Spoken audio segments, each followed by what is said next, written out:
السلام عليكم متابعي ألفين، أنا كنتم مرحبا بكم. اليوم عندنا هاد العشور كيف ما كتشوفوا. هادي كنقطعو بها اللحم، نقطعو بها الخضار، كنديرو بها لاصوص. كيف ما كتشوفوا معنا غنوريكم طريقة الاستعمال الصحيح باش ما تحرقش ليكم وباش ما تضربش ليها هاد لي بينيو، باش ما يتحرقش ليها الموتور. غنوريكم الطريقة الصحيحة للاستعمال. كيف ما كتشوفوا معنا أول حاجة ما خصناش نعمروها. هذه اول حاجه هي ما نعمروهاش حتى الفوق، نخليو فيها النص، نديرو ونحاولوا نقسموا داكشي، نقردوه شويه باش كنخففوا على الموتور. ما تشوفوا معنا طريقه استعمال الاخوان استعمال كنخدموها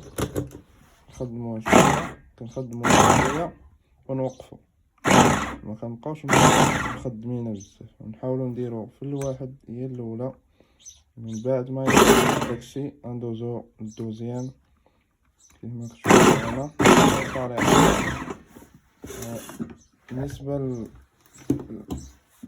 بالنسبة للطريقة الصحيحة هي هادي كيف ما شفتو معنا. غنوريكم الخطأ اللي كيديرو الناس باش كيتسببو في المشاكل. من بعد ما حليتها لي الاخوان، شوف بعد ما حليتها لي شوف كيفاش نلقاها.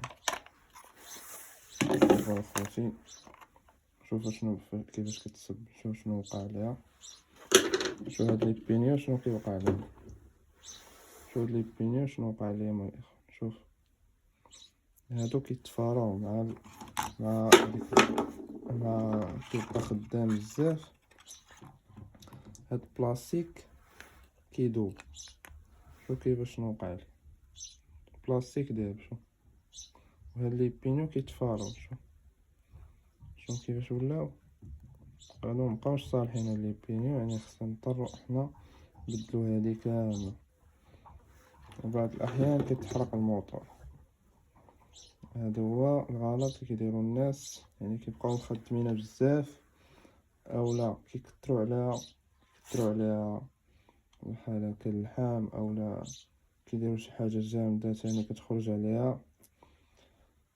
هذا هو الخطأ اللي كيديروا بزاف ديال الناس. لذلك حاولوا تخدموها واحد المده قليله وتوقفوها، وما تكثروش عليها.